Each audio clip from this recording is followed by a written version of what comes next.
um problema aí com a transmissão no som, tudo bem? Mais um livro, saudade dos meus bebês do Paraná, meus bebezinhos que falam vina, que falam penal, que falam mimosa, snack, que saudade de vocês. Meus amores, eu não consigo ver aqui a tela de bate-papo. No final da aula, eu dou uma olhadinha ali se tiver alguma pergunta, tá bom? Mas se tiver dúvidas, vai colocando aí.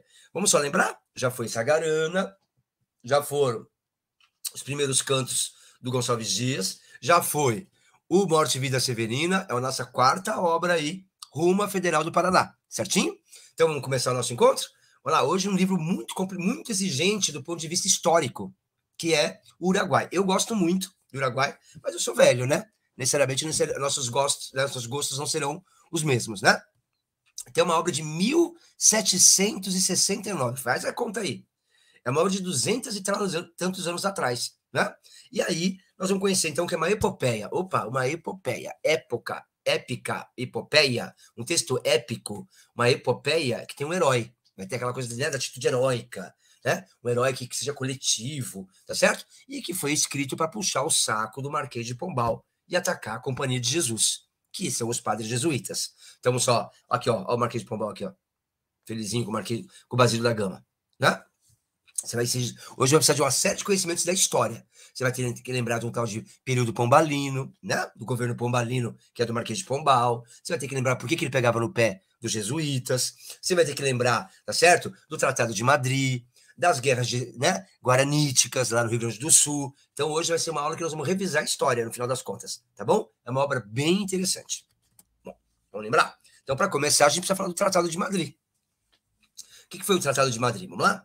Esse é o grande problema, né? O problema foi que na hora que a gente fez o Tratado de Madrid, lembra, primeiro era esse aqui, o Tratado de Tordesilhas. Territórios que estavam com Portugal, na nova divisão, passaram para a Espanha. E territórios que estavam com a Espanha, passaram para Portugal.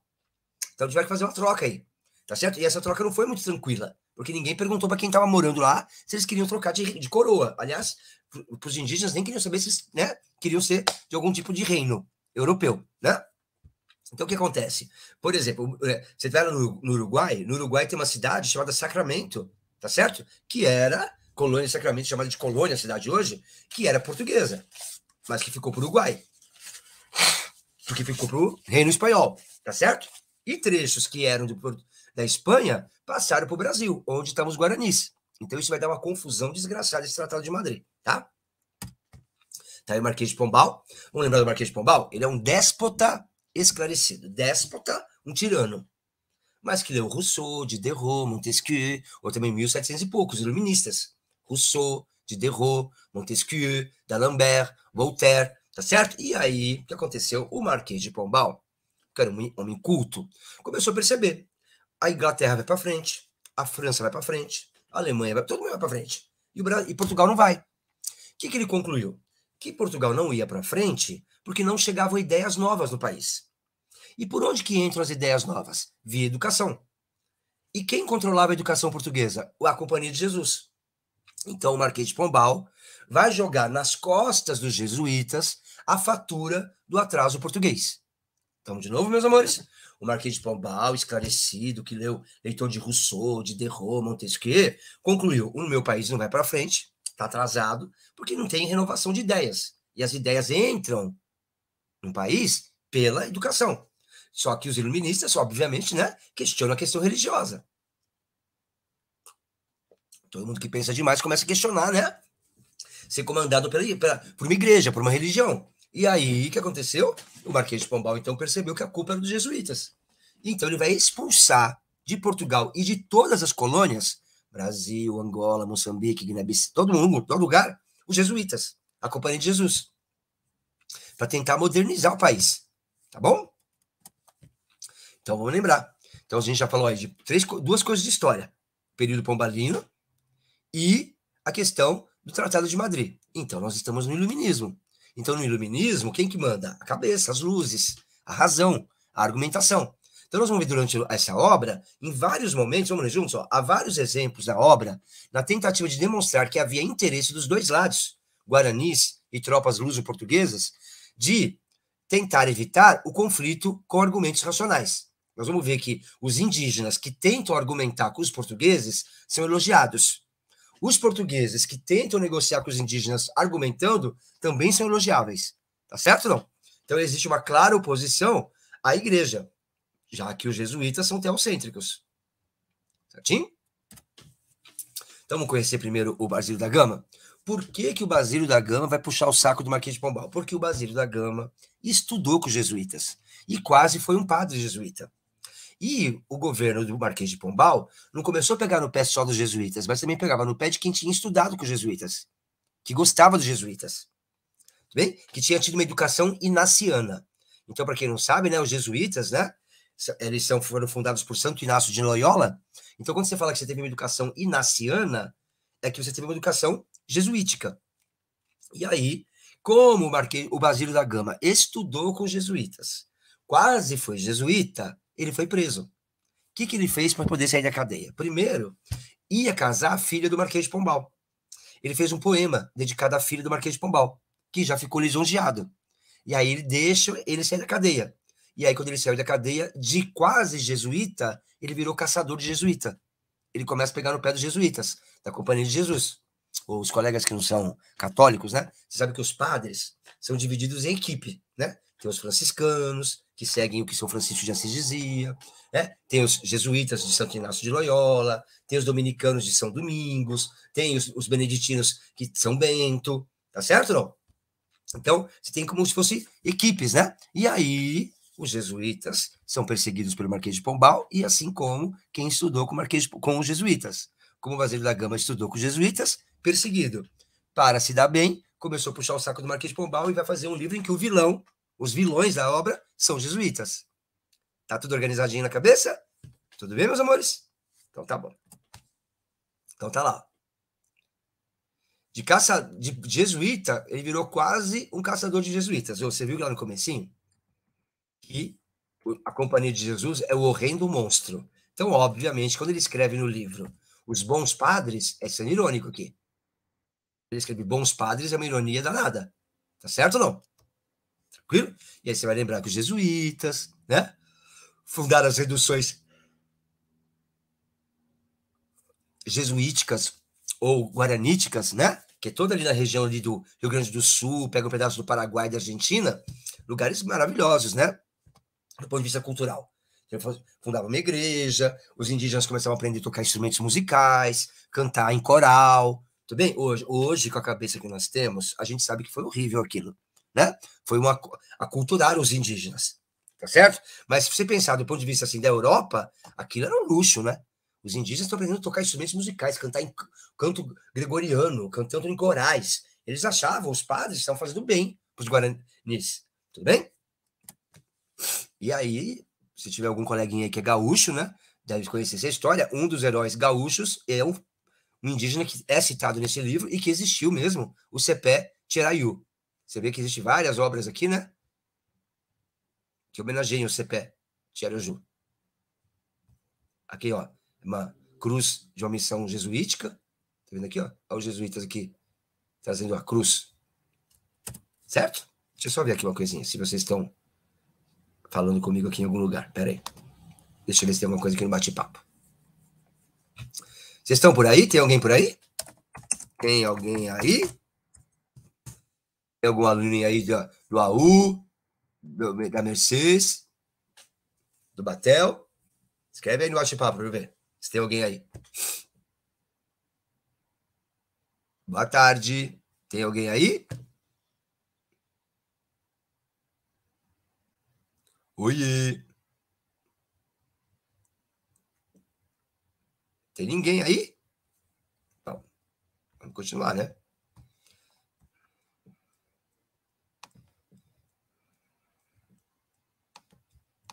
Muito bem.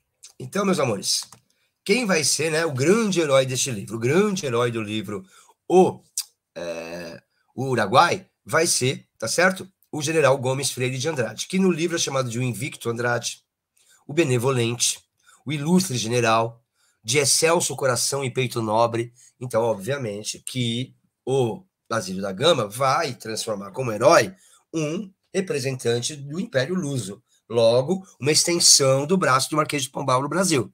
Aí tá aí, ó, o Gomes Andrade. Gomes Freire, desculpa. Bom? Muito bem. Então vamos conhecer a história rapidinho?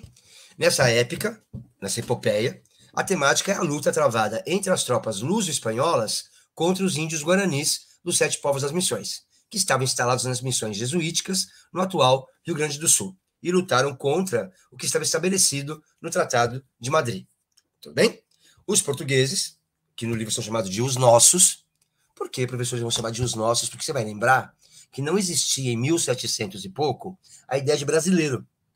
Quem morava aqui achava que era português, da América, mas português. Não existia, tá certo? Ainda essa ideia de brasileiro. São heróicos. Os indígenas ficam entre os bárbaros heróicos e os jesuítas são covardes, vilões, exploradores de inocência indígena. Então é interessante isso, né? Nós vamos ver uma mudança ao longo da obra da visão sobre os indígenas. No primeiro momento, os indígenas são, né, uns trouxas que estão sendo enganados pelos jesuítas. Depois, num outro momento, eles são bárbaros. Depois, você começa a perceber que eles são grandes estrategistas de guerra. Nós vamos ver que eles vão usar vários truques para poder vencer as tropas luso-espanholas. Depois, eles voltam a ser submissos no final do livro. Porque, na verdade, foi isso, né? Eles vão deixar, os portugueses querem libertar os índios guaranis da dominação jesuítica. Mas aí eles vão sair do domínio jesuítico para cair na mão de quem? Do domínio português.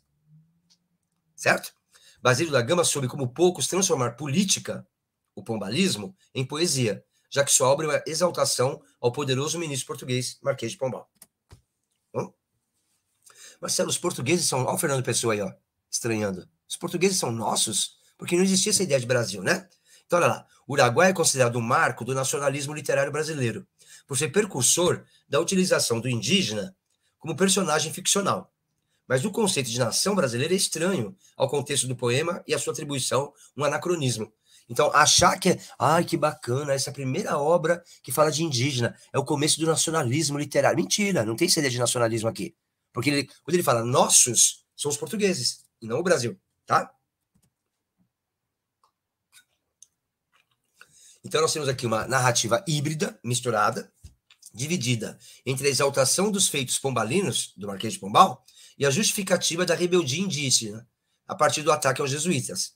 Então, no livro, você vai ter, infelizmente, você vai ter que atacar os guaranis, porque eles estão rebeldes por conta da má influência jesuítica.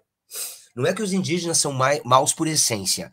Eles são os vilões, eles são inimigos neste livro, porque, infelizmente, inocentes caíram no papo jesuítico, porque os grandes vilões são jesuítas. O poema é encarado como uma metonímia da colonização portuguesa, em que o índio viu-se oprimido e destruído, ora pela catequese, ora pelas armas. E aí é interessante, você vai ter que fazer uma escolha aqui. Vê-se nesse poema épico 2 feições heróicas, cabendo ao leitor eleger o herói que melhor lhe cabe parecer. Aqueles inclinados ao colonizador, então, se a gente ficar do ponto de vista, né, do português, quem é o grande herói do livro? O Gomes Freire. O Gomes Freire de Andrade, né? Esse general que vai ter um discurso iluminista, ou ele só vai para a guerra, ele tenta evitar de qualquer maneira o sangue, a carnificina. Ele tenta argumentar, então ele chega no lugar e primeiro ele quer conversar com os líderes indígenas, ele faz de tudo. Ele só parte para a carnificina na hora que não tem mais argumento, porque ele é um iluminista. Rousseau, Diderot, Montesquieu, D'Alembert, Voltaire, John Locke. Bem? E olha lá. Né? Ele vai se sensibilizar com a injustiça cometida contra os indígenas por culpa dos padres jesuítas. Já os que buscam questionar a história colonial, vamos lá? Então, aqueles que já querem discutir essa questão da colonização, que querem descolonizar a nossa história, né? Vai perceber uma rebeldia nos indígenas, né? Como um verdadeiro ato de heroísmo. Marcelo, então, que escola que é 1700 e pouco? Então, nós estamos falando de um livro, de uma épica do arcadismo. Tá vendo? Nós temos um período Árcade. Bom, Basílio da Gama, ao intitular seu poema que Uruguai, nome do rio que geograficamente foi palco para a Guerra Guaranítica, acaba enfatizando não só o rio, mas tudo que se passa ao seu redor, ou seja, o enredo, os personagens, as desgraças relacionadas à ação da guerra que ocorre à margem desse rio.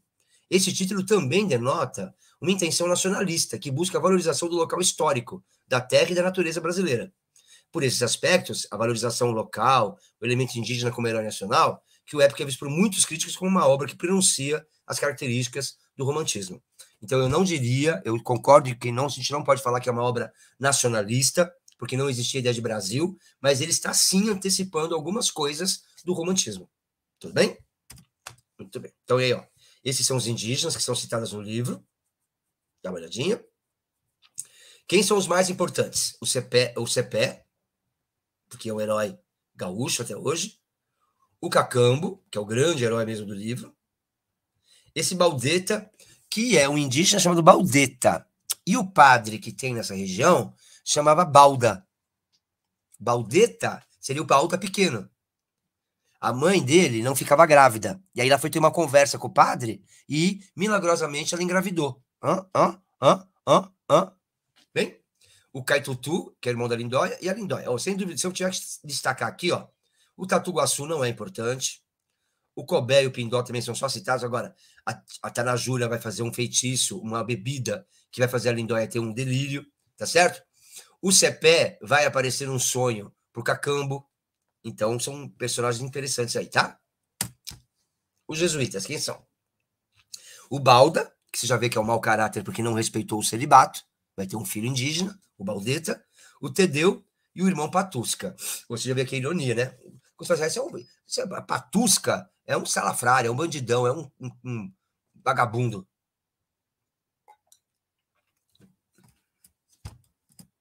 Muito bem. É uma épica, uma epopeia. Como é uma epopeia? A Ilíada, é uma epopeia a Odisseia, é uma epopeia o Lusíadas. Você percebe, então, uma influência aqui da cultura clássica, porque no arcadismo, também chamado de neoclassicismo, existe uma influência clássica. Bem, como é que é, tradicionalmente uma epopeia? Uma epopeia, em geral, tem 10 cantos, esse só tem 5. Uma epopeia, em geral, tem rima. Aqui os versos são brancos, não tem rima. E aqui ele vai respeitar porque ele vai usar o decassílabo. Então, veja só, destaca-se, portanto, o fato de ser uma obra de natureza híbrida, herdeira da tradição europeia, tá certo? E fruto do universo americano, sendo uma obra nova. Outra característica que diferencia o Uruguai de outros poemas épicos é o fato de narrar um episódio histórico muito recente, porque, em geral, uma épica, uma epopeia, fala do passado. E ali ele estava discutindo uma questão que estava ali no calor do momento, né? As guerras guaraníticas acontecem no século XVIII, e o livro é publicado no século XVIII. Então, ele dedicou o livro, né, ao irmão do Marquês de Pombal. Bem? Para puxar o saco do Marquês de Pombal. Tranquilo? Então ele vai tirar aí, ó. Mas a caverna e o imenso reino de Caco apareceu descoberto, e o sombrio inferno se abriu por completo. Então a gente percebe aqui que quem seria, né, o Caco nessa epígrafe? É a Companhia de Jesus.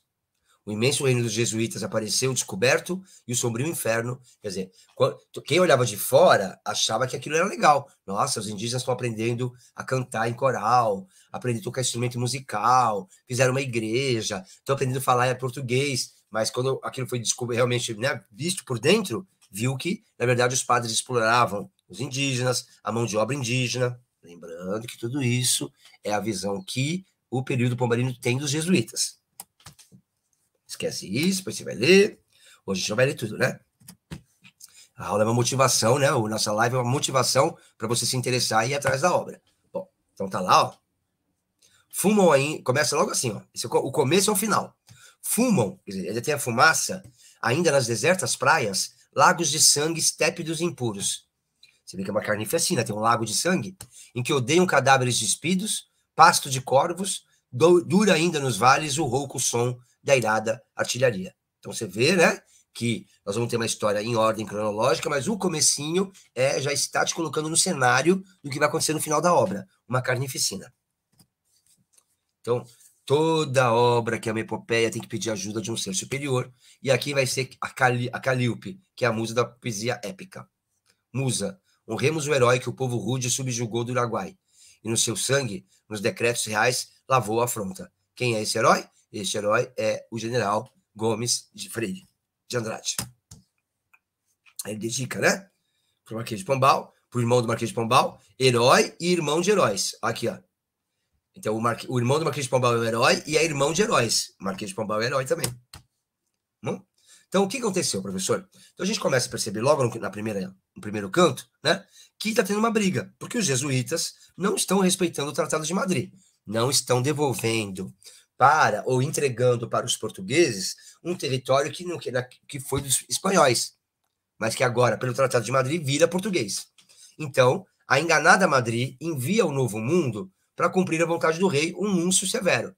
Aportava, então, Caetano. Então, tem essa briga para que as coisas aconteçam, né? Porque também territórios que eram portugueses vão ser entregues para os espanhóis, e aí vai dar essa confusão toda. Vai acontecer o quê? Vai, então, se juntar a tropa portuguesa e espanhola para derrotar os jesuítas e os guaranis, tá? Bom, aí a gente vai ler isso aí tudo bonitinho. O que os portugueses fazem? Para impressionar o general espanhol que chegou, o Caetano, vai ter um desfile das tropas portuguesas, para o aliado perceber o poder português, certo? E o ouro, e aí junto vai aparecer uma das carruagens que vai aparecer nesse desfile, vai ter o ouro que vai ser pago para pagar, né, o salário dos soldados, tudo bem? Muito bem, aí vai ser aqui a introdução, tá?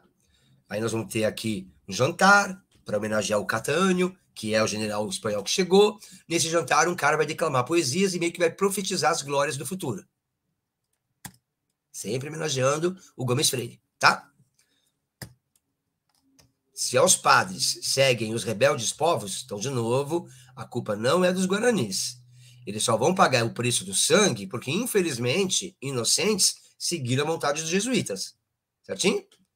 Premeditado, oculto império.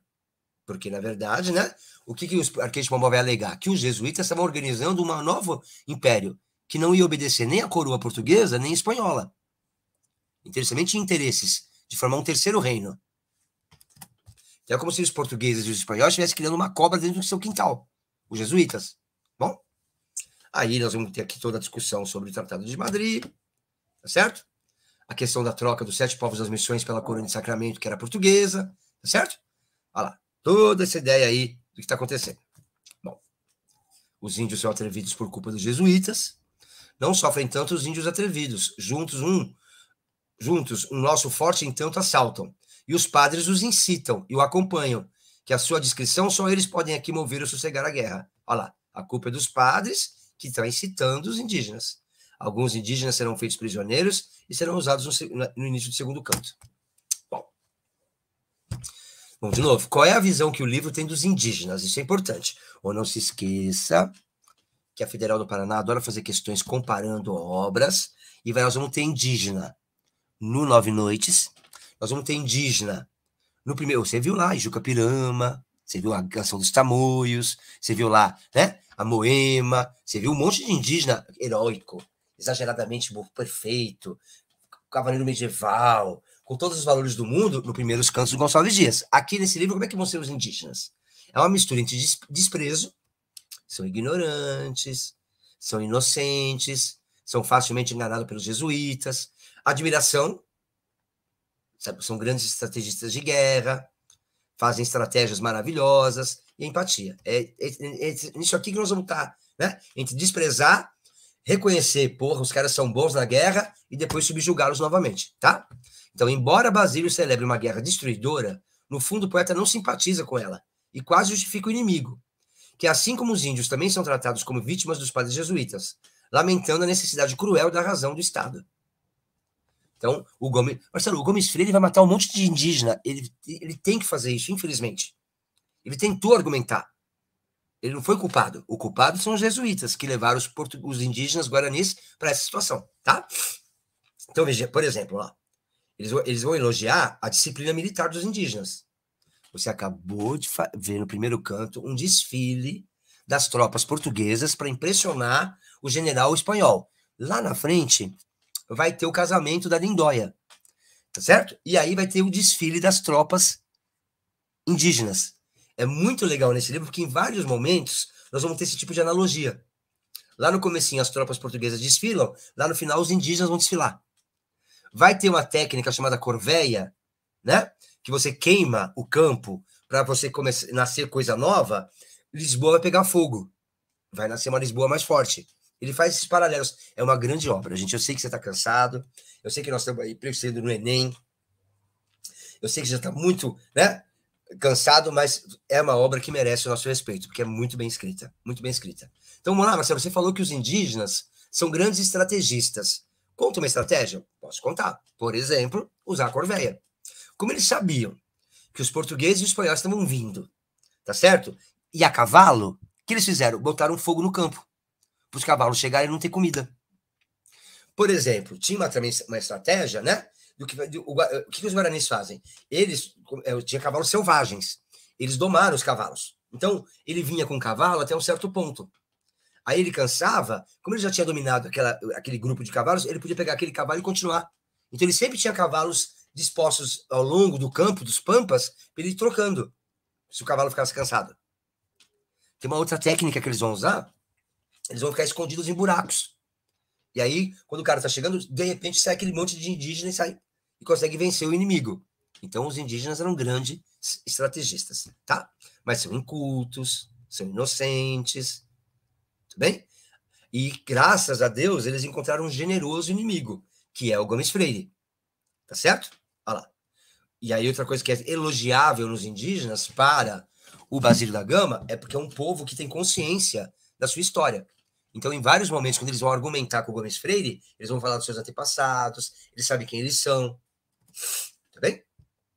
Agora, é claro, bebê, aquela história, né? Chutar cachorro morto não tem nenhum mérito. Concorda comigo, não?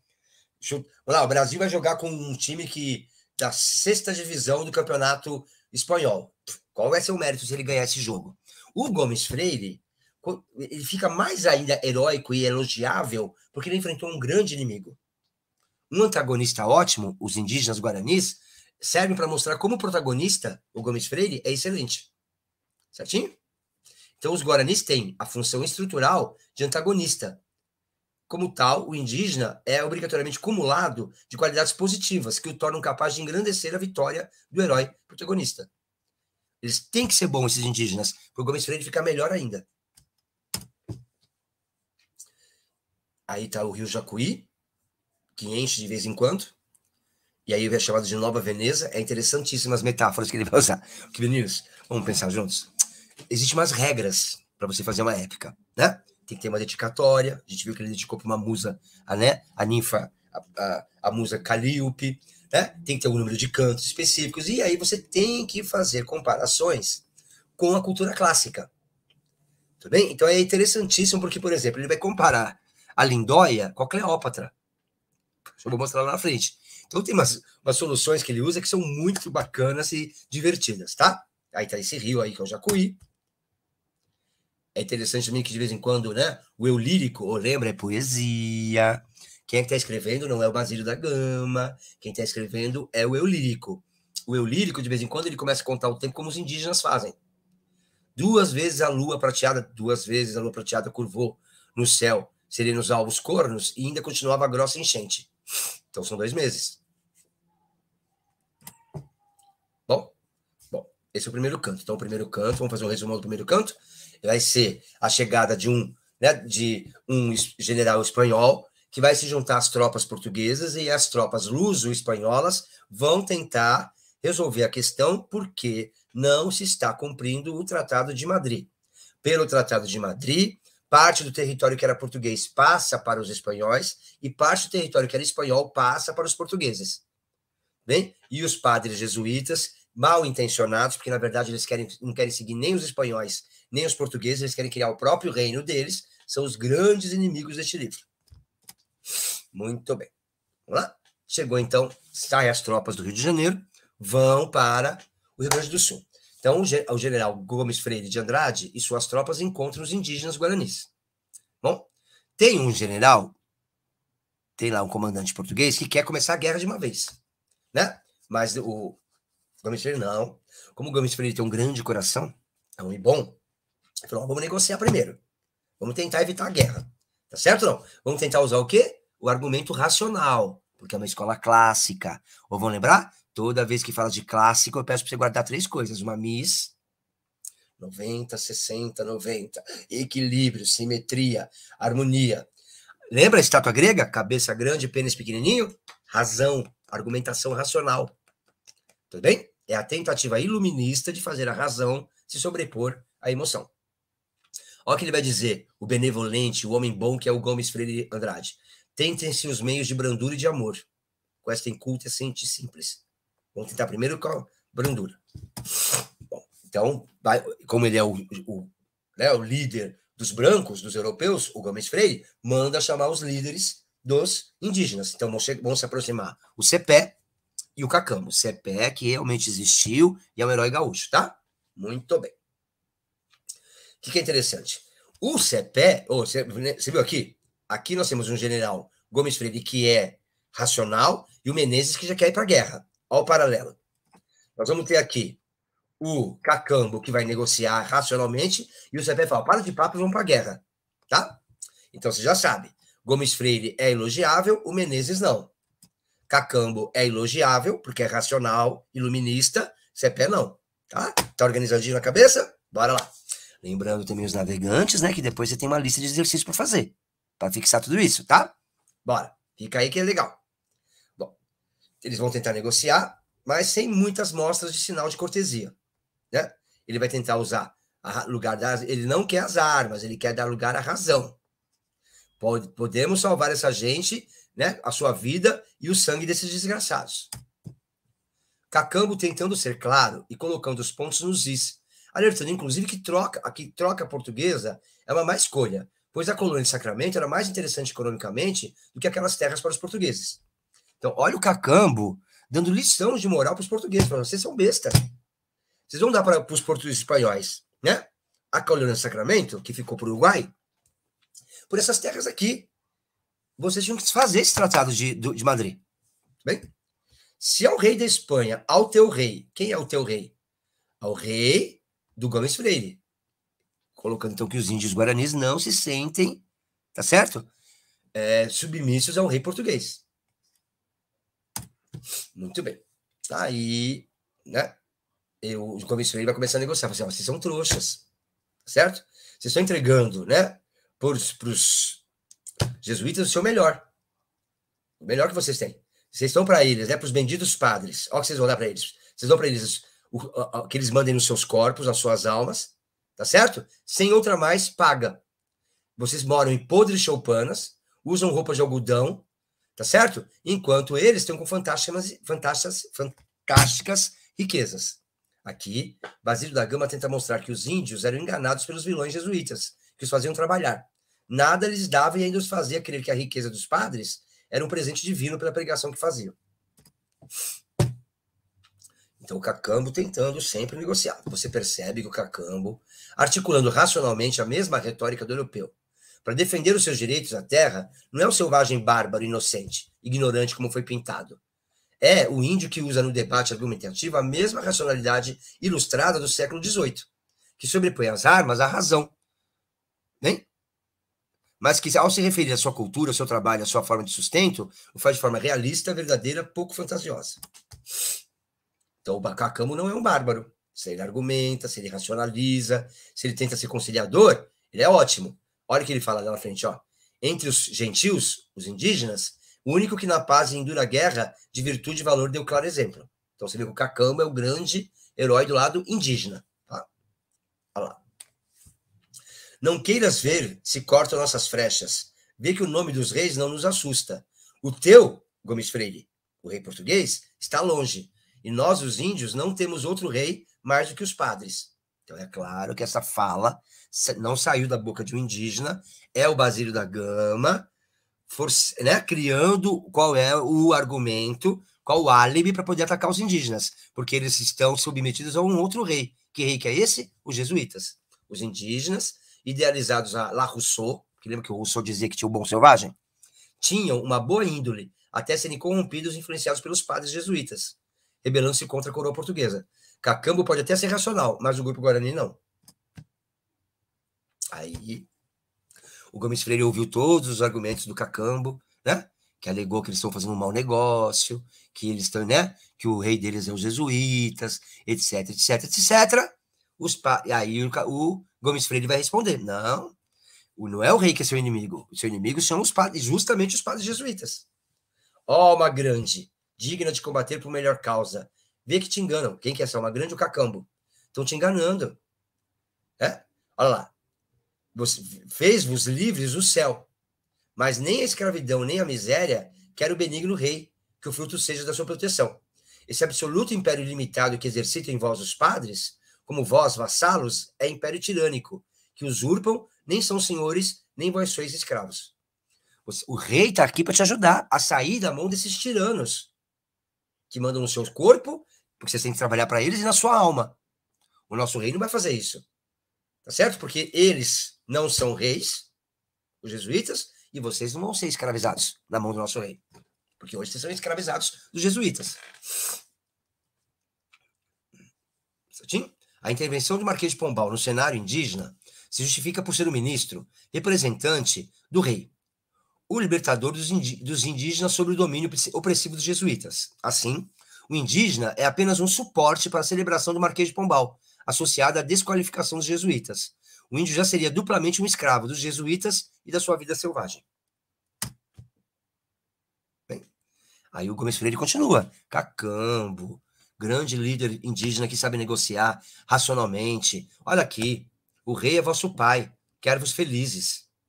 Bem, ao bem público cede o bem privado. Olha lá. Bem, vocês têm que abrir mão dessa coisa que vocês estão vivendo para um bem maior. Tá certo? Os rebeldes, eu sei que não são vós, são os bons padres, a ironia, que vos dizem a todos que sois livres e se servem de vós como de escravos. E mais do que isso, eles, além de serem desgraçados, os padres são covardes, porque eles botam vocês para lutar. Cadê os padres? Por que eles não estão aqui negociando comigo, Gomes Freire? Se contentam de ver de longe a guerra, sacrificam avarentos do seu, o vosso sangue.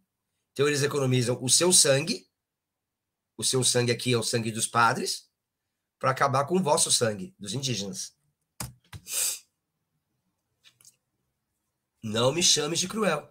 Ó, Gomes Freire, falando pro Cacambo. Não. Eu quero a vossa vista despojá-los do tirano domínio desses climas, de que a vossa inocência os fez senhores. Os reis estão na Europa, mas adverte que estes braços que vê são os seus braços. Os braços de quem? Do rei. Que eu acabei de falar dele. Cacambo, nobre embaixador indígena, nesta cena, demonstra não ser vítima indefesa. Aí que é bonito, né? Acho que aqui nesse ponto a gente pode falar que é uma obra que exalta os indígenas, porque ele vai mostrar que ele não é um inocentezinho, ele não é um bestinha. Você não pode vir aqui e falar que a gente está aqui como um idiota e queimando a mão dos indígenas. Nós temos uma história, nós temos antepassados guerreiros. Olha lá, nós somos lúcidos, conhecedor de si mesmo, da sua história, e articulado racionalmente na expressão retórica desse conhecimento, rejeitando o afago do Gomes Freire. Bem? Você tenta, ilustre Andrade, reduzir-nos por brandura, mas a gente sabe quem nós somos. A gente sabe o que vocês fizeram com os indígenas. Aí, muita conversinha. O Cepé, considerado um herói gaúcho. Ó, vamos parar com essa palhaçada, com essas amabilidades, com essa troca de figurinha aí, rasgação de seda. Bem? Enfim, você quer a guerra, lindo? Vai ter guerra. Então o Cepé já corta o barato de uma vez. Gosto do Cepé. Bom, olha lá. Andrade, então, se faz superior, deixa o Cepé e Cacambo partirem em paz. E lhes dá de presente, irritando o Cepé, os que já foram prisioneiros dos portugueses. Eita, o que vai acontecer? Podeis partir, que tendes livres o passo. Assim dizendo, manda dar a Cacambo rica espada de tortas guarnições. Olha lá. Ainda vai começar a dar presente para os indígenas, o Gomes Freire. Deu para ele uma espada de guarnição de prata e ouro, que ainda mais valor dera o trabalho, um bordado chapéu e larga cinta verde, capa de verde fito pano, com bandas amarelas encarnadas, e mandou que a Cepé desse um arco de pontas de marfim, e ornado e cheio de novas setas, a famosa alvaja. A mesma aljava que deixara um dia, quando envolto em seu sangue, vivo apenas, sem arco e sem cavalo, foi trazido. Eita! Cepé ficou puto, porque o Gomes Freire está devolvendo para ele alguma coisa que tinha pegado dele quando prendeu o Cepé. Tudo bem? Deixando o Cepé mais puto da vida ainda. Transitamos, então, pela fala da liderança de Cacambo, racional, iluminista, argumentativo, e pelo discurso amoroso de Gomes Freire e de Andrade. Em ambos os discursos, percebemos a racionalidade e a clareza que se opõe ao discurso obscuro e cego de um Menezes, que já queria a guerra quando chegou, e de um Cepé. Já que o índio parece celebrar a violência. A guerra, quando, por exemplo, interrompe o diálogo de Cacambo e de General Gomes Freire, que tentava uma negociação para evitar a chacina, com um discurso pouco inteligente para evitar a guerra. Bem?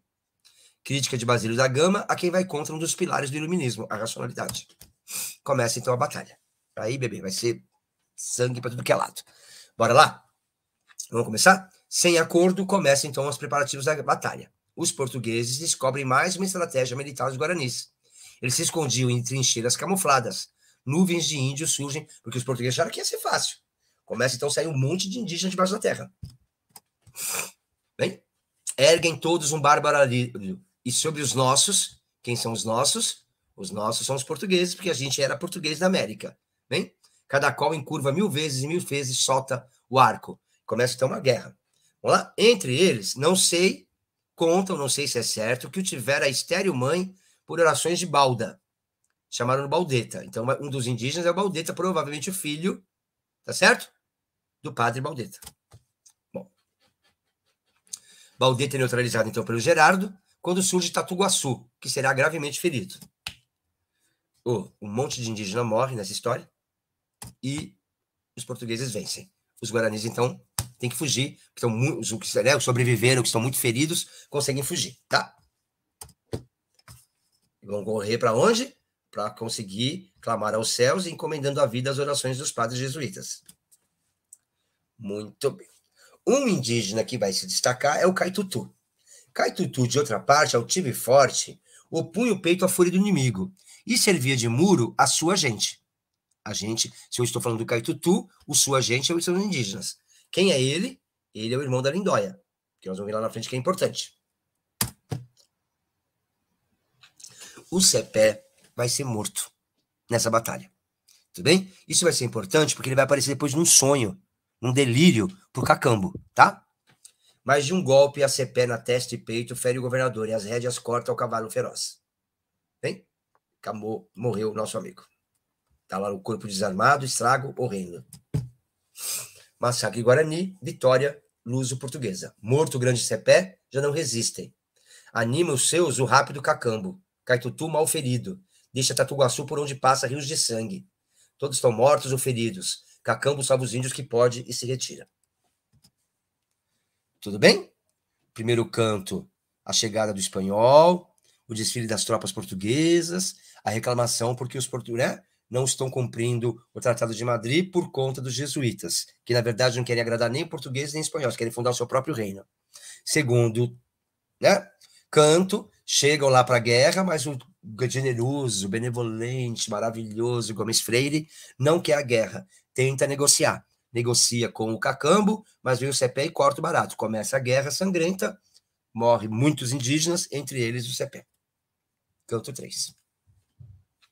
Gomes Freire venceu, mas não está contente, pois as vítimas eram os guaranis, e ele não queria vitimar os guaranis. Ele queria vitimar quem? Os jesuítas? Tá certo ou não? E eles, quer dizer, os guaranis já são vítimas do Império Jesuítico, agora vão ser vítimas do nosso Império? Descontente e triste, marchava o general. Não sofre o peito compadecido e generoso à vista daqueles frios e sangrados corpos, vítimas da ambição do injusto império. Quem que é o injusto império? Não é o português, é o império jesuítico. Aí, eles vão conhecer mais uma estratégia dos indígenas. Acabou a guerra, né? Acabou a batalha. Não a guerra, desculpa, a batalha. Os cavalos, então, portugueses vão comer.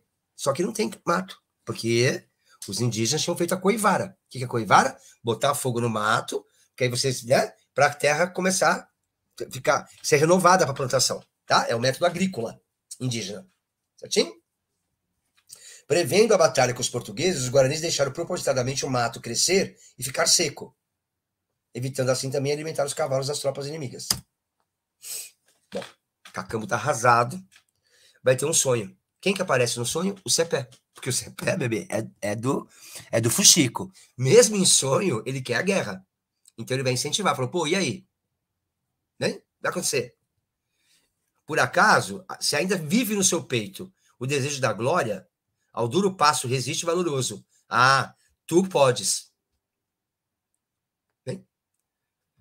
Quando ele fala, o Cacambo, sabe que eu vi, será que eu tive esse sonho mesmo? Foi uma ilusão. Talvez fosse ilusão, percebe-se uma resistência racional do autor a algo sobrenatural, já que isso iria contra os princípios iluministas. Então, o Cepé vai dar uma dica: incendiar os campos do lado do rio, onde estão os portugueses. O prejuízo para os nossos só não será pior pela rápida ação. Então, o que aconteceu? Tá todo mundo acampado, o mato tá seco, lembra que eles deixaram o mato seco para poder os cavalos não comerem? Então, bota fogo em tudo, então vão ficar no meio de um incêndio.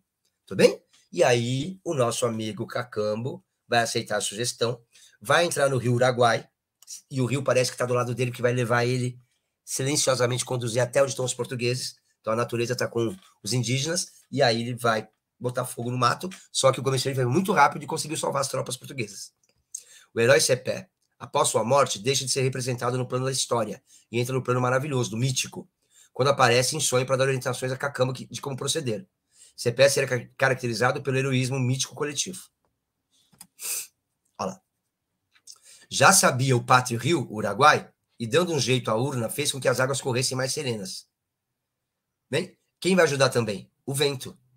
Porque se o rio conduziu o Cacambo direitinho até as tropas indígenas, o vento vai propagar velozmente o fogo. Então é como se o Cacambo, lembra que eles têm... Gente, lembra? O Basílio da Gama tem, porque faz parte das regras da épica, da epopeia, fazer comparações com coisas maravilhosas. Só que o Brasil não tinha história. Ele vai ter que buscar a história grega, romana. Olha lá o que ele vai fazer.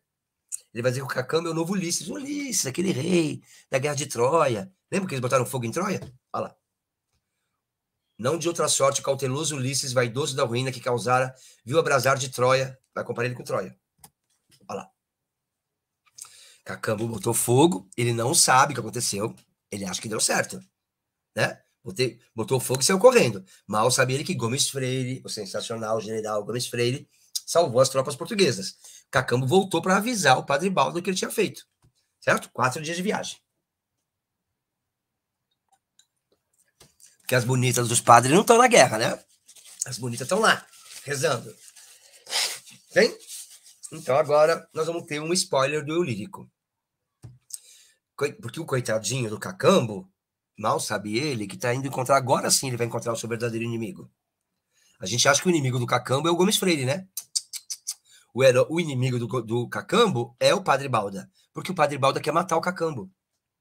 Por que o Padre Balda quer matar o Cacambo, Marcelo? Pelo amor de Deus, porque o Cacambo é noivo da Lindóia. E quem casasse com a Lindóia viraria o pajé, o chefe da tribo. Tudo bem? E eles estão noivos, estão para casar. E o Balda, para ter mais poder ainda sobre os indígenas, quer colocar quem? De pajé. Adivinha, adivinha, adivinha. Quem? Claro, o filho dele, o Baldeta. Então tem que matar o Cacambo. Mal sabia que a fortuna, entanto, lhe preparava a última ruína. Quando seria mais ditoso, quanto melhor lhe for acabar a vida na frente do inimigo em campo aberto ou sobre os restos de abrasadas tendas, obra do seu valor. Então ele deu um spoiler aqui.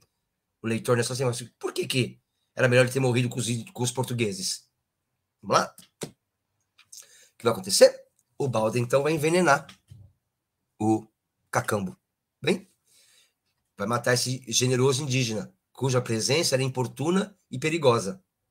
Bem? Nunca mais, então, o Balda consentiu que outra vez tornasse aos braços da formosa Lindóia. Isso é muito triste, né? Ele voltou e foi falar com o Balda primeiro, do que falar com a Lindóia. E ele, então, nunca mais vai encontrar com a sua amada. Imagina a dor para a Lindóia. Bom? Cacambo, então, é envenenado por meio de um licor desconhecido que lhe deu o compassivo e santo padre. Olha a ironia aqui, ó. Compassivo e santo padre. Bem. De forma criativa, Basílio da Gama sugere que a morte dos indígenas, simbolizada na morte de Cacambo, foi causada por envenenamento. Os jesuítas foram pouco a pouco envenenando a alma dos indígenas, e aquilo literalmente envenenou o Cacambo.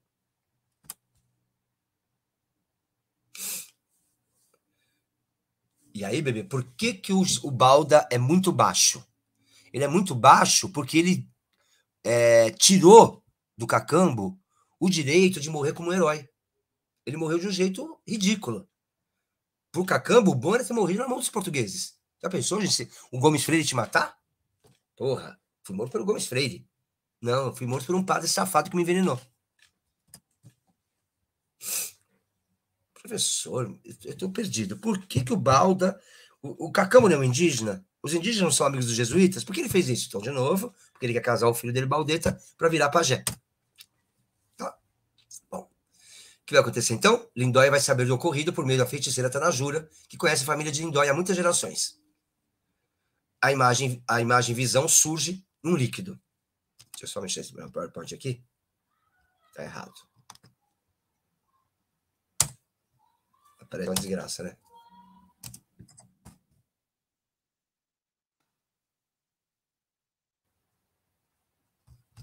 A Lindóia não se conforma. Cadê o cacambo? Cadê o cacambo? Cadê o cacambo? Então, o que vai acontecer? A feiticeira, Tanajura, faz uma bebida, um líquido, dá para a Lindóia, que cai num sono e nesse vai ter um delírio. E ela vai ver tudo ali. Vamos ver? Então, a enrugada Tanajura, você vê que é bem velhinha, tá certo? Lia pela história do futuro, visionária, supersticiosa, que de abertos sepulcros recolhia nuas caveiras e esburgados ossos. Você vê que é uma bruxa mesmo. Bebe a Lindóia o líquido e começa o delírio. O que ela vai ver? Ela vai ver Lisboa, bem, entre os despedaçados edifícios, com o solto cabelo descomposto, tropeçando em ruínas, encostar-se desamparada dos habitadores. A rainha do Tejo, e solitária no meio dos sepulcros, procurava com seus olhos socorro. Você não pode esquecer. E aí é um fato histórico que eu falei para vocês. Esse livro é muito coisa de história. Iluminismo, período pombalino, guerras jesuíticas, Tratado de Madrid. Você tem que lembrar que no século XVIII, 1700 e pouco, houve o pior terremoto que a Europa já teve, que destruiu Lisboa. Lisboa primeiro teve o terremoto, depois na sequência teve um maremoto, porque o terremoto fez o maremoto, um tsunami, e depois a cidade pegou fogo. Olha lá. Mas ela vai ser salva por quem? Por que Marquês de Pombal é tão amado em Portugal? Porque ele vai reconstruir Lisboa. O Luso Atlante. Atlante é esse cara aqui, ó, que carrega o mundo nas costas. Quem é que vai carregar Portugal nas costas? O Marquês de Pombal. Certinho? Ele é o Luso Atlântico, a rainha de Lisboa é a rainha do Tejo de Lisboa. Aí é interessante. Lembra que os indígenas botam fogo no mato para que nasça uma coisa melhor? Olha que interessante. O incêndio lhe obedece, e de repente, por onde quer que ele encaminhe os passos, dão lugar às ruínas. Viu Lindóia? Do meio dela, só um seu aceno, sair da terra feita e acabados vistosos edifícios. Já mais bela nasce Lisboa de entre as cinzas, glória do grande conde, que é Marquês de Pombal. Observe o interessante paralelo entre a técnica agrícola indígena da Coivara e o que ocorreu com Lisboa, que renasce melhor. Bom, o delírio continua. Ela bebeu lá a bebida da Tanajura, ela continua lá tendo delírio. O que ela vai ver? Que Lisboa se renasceu na mão, né, desse grande Marquês de Pombal, mas que vão partir de Portugal um navio cheio de gente com uma roupa preta. Vão trazer, que é a serpente, que vai trazer a discórdia, a hipocrisia, o fanatismo. Quem são? Os jesuítas. Esses monstros vão trazer o fanatismo. Tudo bem?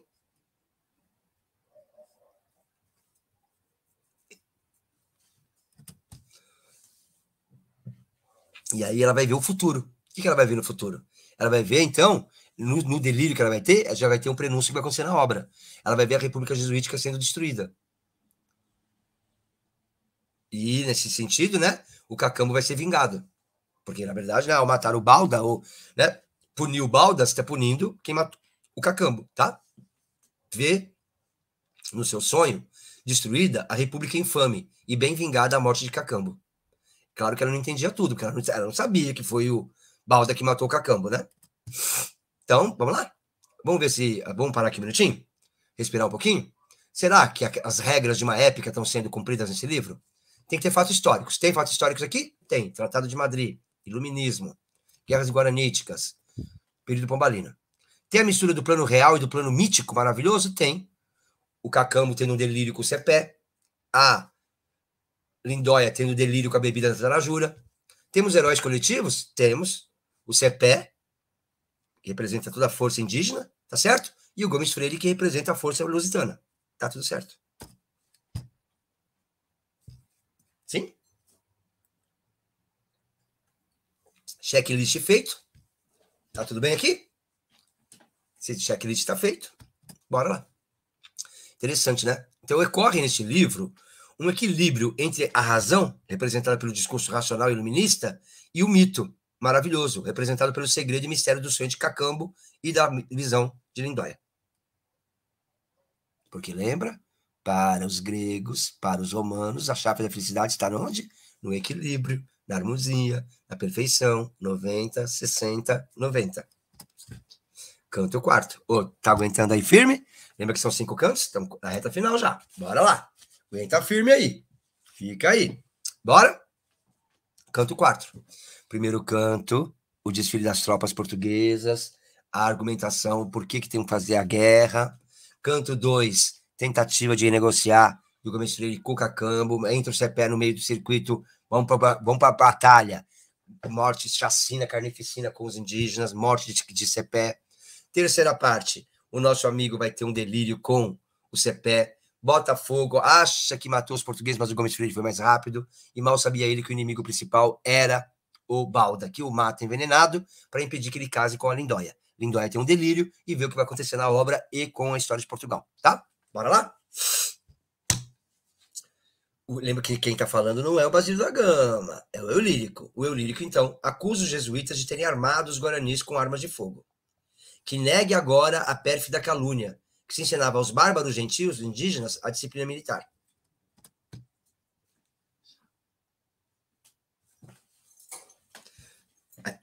Por que o Balda matou o Cacambo? Né? Para casar Lindóia com Baldeta. Gente, olha, eu peço desculpas, depois eu vou corrigir o PowerPoint. Várias vezes tem aparecido caçambo, né? Caçambo. Na verdade, eu pedi para um colega digitar isso aqui e deu nisso, né? Sim. Eu peço desculpas, depois eu vou corrigir. Tá aparecendo como caçambo, mas é cacambo, tá?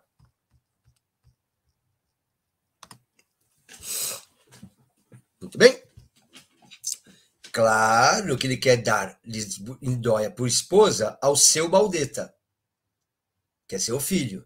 A ambição ilimitada dos jesuítas se dá em vários atos, inclusive aqui, quando o padre Balda, que acaba se tornando o grande vilão da história, deseja levar seu filho ao posto de cacique, no lugar de Cacambo. Certo? Vamos lá?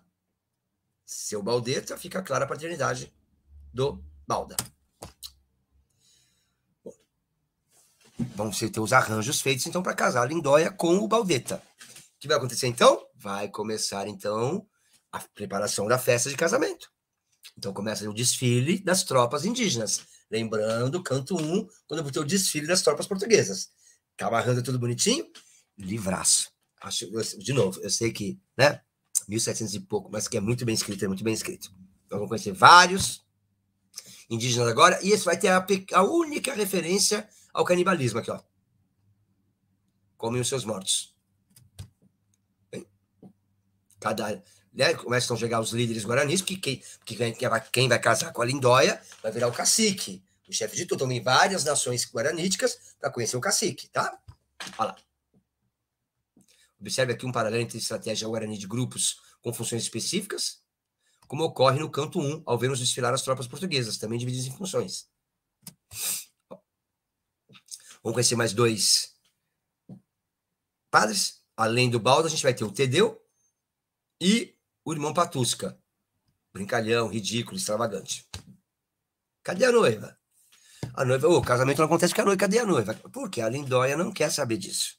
A Lindóia ama o Cacambo e não se conforma com o que aconteceu. Então o irmão dela, o Caitutu, vai atrás da Lindóia. Vai lá. Não voltava para se dar princípio a estranha festa mais que Lindóia. Caitutu deixa os seus no campo e a irmã, por entre as sombras do arvoredo, busca com a vista e teme de encontrá-la. E aí vem uma das cenas mais famosas da literatura brasileira, que nós vamos encontrar agora, então, a Lindóia. A Lindóia, então, vai se deixar picar por uma serpente, porque ela prefere morrer envenenada a casar com um homem que ela não ama. Olha, isso já é uma ideia pré-romântica. Prefiro morrer a casar com um homem que eu não amo. Aí já é pré-romântico, né? Vamos ler juntos, que esse aqui é um texto famosíssimo da nossa literatura. Este lugar delicioso e triste, você viu? Este lugar delicioso e triste. Cansada de viver, te escolhi, pra morrer a mísera Lindó. Dá 10. Lá reclinada como que dormi, na branda relva e nas mimosas flor, tinha a face na mão e a mão no tronco, de um fúnebre cipreste que espalhar, melancólica sombra mais de pé. Dá 10 de ponta a ponta. Aí descobrem que se enrola no seu corpo verde serpente que lhe passeia e cinge pescoço e braços e lhe lambe o seio.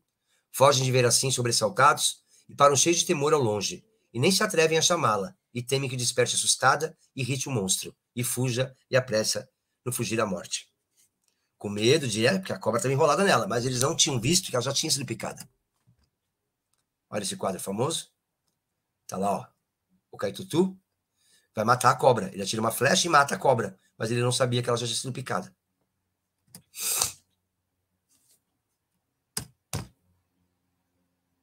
Não? Ela se deixou picar. Portanto, foi um suicídio. Concorda comigo ou não? Que é um suicídio? Que é uma prática cristã condenável. Olha lá. A voluntária morte. Então você já sabe. Se não sabe, fica sabendo. Até um tempo atrás, se o padre soubesse que a missa de sétimo dia era para um suicida, ele cancelava a missa. A missa era cancelada. Então, o que aconteceu aqui? Claro que esse vai ser o argumento do Balda para não fazer as homenagens devidas à Lindóia. Lembrando da importância da Lindóia nessa tribo. Quem casasse com ela virava cacique. Concorda comigo ou não? Olha lá.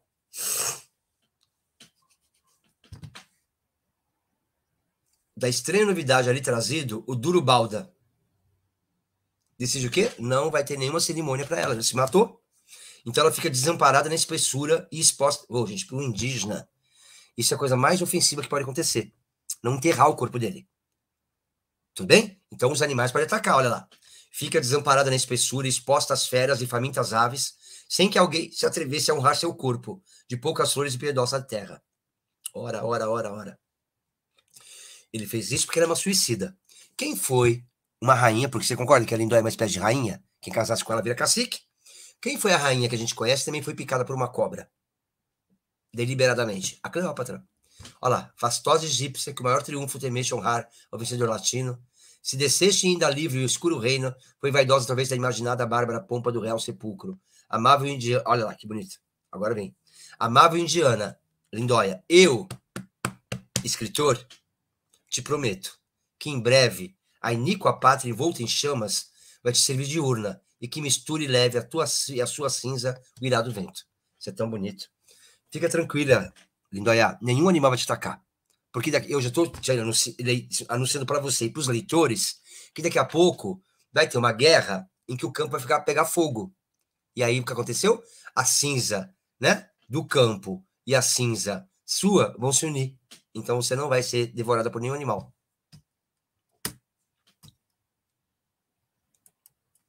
Tá tudo explicadinho para você. Cleópatra tá aí. Bem? O eu lírico se revolta com tanta maldade de balde e se posiciona claramente como um eu, jurando que o corpo de Lindóia não será devorado por animais, por causa do incêndio que virá a seguir. Hein? O Balda desgraçado, tá certo? Que sabe, né, que a Tanajura é feiticeira, vai acusar, então, que a morte da Lindóia é culpa da Tanajura, foi ela que incentivou. Dizem que Tanajura lhe pintara suave aquele gênero de morte, e talvez mostrasse o sítio e os meios. Balda, que há muito espera o tempo e um modo de alta vingança, que é claro, né? A Tanajura, ela é representante da tradição religiosa indígena. Então, não só ela é perigosa, né? Porque ela pode alertar as pessoas, mas ela se opõe ao cristianismo. Então, ele estava esperando uma oportunidade para matar. E aí, tal qual na Igreja Católica, que bota fogo, né? Que queima as bruxas, ele vai queimar a Tanajura. Sim? Essa desgraçada velha. Vai dar um exemplar castigo a essa desgraçada velha. Qual será o castigo? Barrar ela numa casa e botar fogo naquela casa. Manda incendiar as casas e o templo e todos fugirem. Claro, porque ele sabe que daqui a pouco o Gomes Freire está chegando. Já vieram anunciar para ele que não deu certo lá o que o Cacambo fez. E aí ele sabe que vai ser um massacre. Então não vamos deixar nada para os portugueses pegarem. Vamos botar fogo, inclusive, na igreja. Agora pensa bem. Isso é muito forte, né? Um padre mandar queimar a própria igreja. Você vê que ele é um vilão mesmo, né? Olha lá. Manda incendiar as casas e o templo e todos fugirem. Tanajura morre queimada. Lembrando os autos de fé da Inquisição, certo? Ó, deixando atada a triste velha dentro de uma choupana, em vingativo, quis que por ela começasse o incêndio. Ouvisse de longe os altos gritos da miserável Tanajura. Então, enquanto o Gomes Freire é sensacional, os padres são os ridículos, né? Olha lá, o irmão Patusca, que ao rumor primeiro tinha sido mais pronto a pôr-se em salvo e a desertar da perigosa terra, o Patusca já deu no pé, certo? Enquanto, né, pegou comida, ele e o Tedeu, e fugiram. Quando chega o Gomes Freire e vê a igreja pegando fogo, entra no grande templo e vem por terra as imagens sagradas. O áureo trono, o trono em que se adora um Deus imenso, que o sofre e não castiga os temerários, em pedaços no chão. Voltava os olhos turbado o general. Aquela vista lhe encheu o peito de ira e os olhos d'água. Quer dizer, o general Baudeta era mais religioso que os padres. Aí ele fica admirado das pinturas que ele viu, tudo bem? Homenagem do eu lírico épico ao trabalho dos pintores da igreja, cujo maravilhoso trabalho será consumido pelo fogo. Ou seja, todo o talento artístico da América, gênio da inculta América, será vingado pelo poeta, que também é dessas terras. Bem? Gênio da inculta América, pintor, que inspiras o meu peito, serás pago, bem? O teu talento vai ser pago quando o pessoal ouvir o meu canto. Então, é como se o eu lírico deste poema ter consciência de que ele será estudado no futuro, em 2021, por um bando de jovenzinhos que falam Vina, Schneck, Mimosa e Penal. E ele acertou. E ele acertou. Olha lá. Ou se é um comentário da obra, dentro da obra, é um comentário metalinguístico. Último canto. Tá aguentando aí firme e forte? Tá muito chato? Para que é muito legal, muito bem escrito. Vamos lá? Vislumbra-se, pintado no teto da igreja destruída, o que os jesuítas e seus interesses de construir um império próprio fizeram com a América. Via-se a liberdade americana, que arrastando enormíssimas cadeias, olha lá, a América estava ficando escrava dos jesuítas, suspira, e os olhos a inclinada testa nem levanta de humilde e medrosa. Mas quem está aqui para salvar todo mundo? O general Gomes Freire de Andrade. Olha lá. Tudo que o jesuíta, porque claro, como era uma igreja jesuítica, tinha a história dos jesuítas pintada no teto. Então nós vamos ver ali resumido todas as maldades da Companhia de Jesus, o horrendo monstro. Então tá lá, por exemplo, né? As mortes de Henrique III e IV da França, que são atribuídas às maquinações jesuíticas. Bem? O comércio clandestino que eles faziam. O atentado ao parlamento inglês. A maldade que eles faziam no Oriente. Todos os atos de corrupção e de crimes que a Companhia de Jesus teria feito. Bem? Referência à participação dos jesuítas no fracasso da campanha de Dom Sebastião e Alcácer Quibir. Provavelmente fizeram isso para beneficiar a Espanha. Olha lá. Bem, resumindo, o Gomes Freire consegue prender o Patusca e o Tedeu, que abandonavam, desculpem, os indígenas à própria sorte. O Patusca só quer saber de comida. O general, então, Gomes Freire tem uma nova ideia, uma nova empresa e outro gênero de guerra. Em si resolve o general famoso. Atacar uma aldeia de surpresa e, ao invés de massacrar os rebelados, acolhê-los como um pai. Aí é bonita essa cena, mas assim, claro, os indígenas vão... Claro, ele vai salvar agora os indígenas, tá certo? Mas eles saem da submissão do jugo jesuítico para cair no jugo luso. Tá? O invicto Andrade, o generoso Gomes Freire, entretanto, reprime a militar licença. Porque, gente, qual seria a regra? A regra é a seguinte: quem vence a guerra pode pegar tudo que quer, violentar as mulheres. Então, ele ó, está suspensa a militar licença.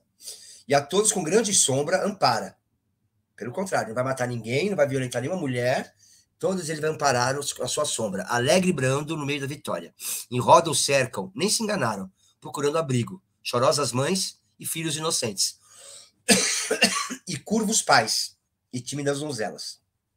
Sossegado, o tumulto e conhecidas vis astúcias de Tedeu e Balda, cai a infame república dos jesuítas por terra. Aos pés do general, as toscas armas já têm deposto o rude americano, que reconhece as ordens e se humilha, e a imagem do seu rei prostrado adora. Você viu? Como agora os índios são humilhados de novo? Curvos pais, rude americano, humilhação, que vão se prostrar diante de Dom José.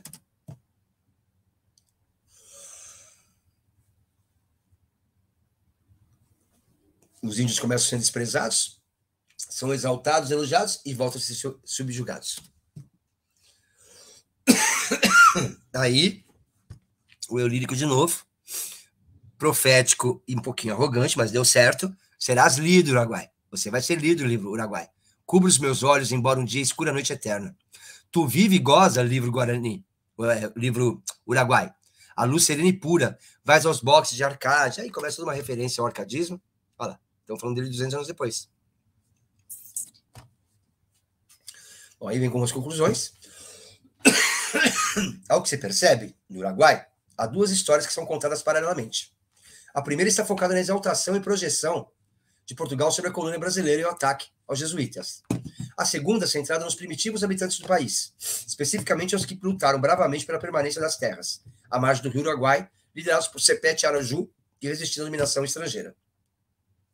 Porém, nas duas, percebe-se que o autor partiu da ótica do colonizador, os nossos, pois se na primeira história exalta o colonizador, na segunda ataca os jesuítas, quando os culpa pela atuação rebelde dos índios.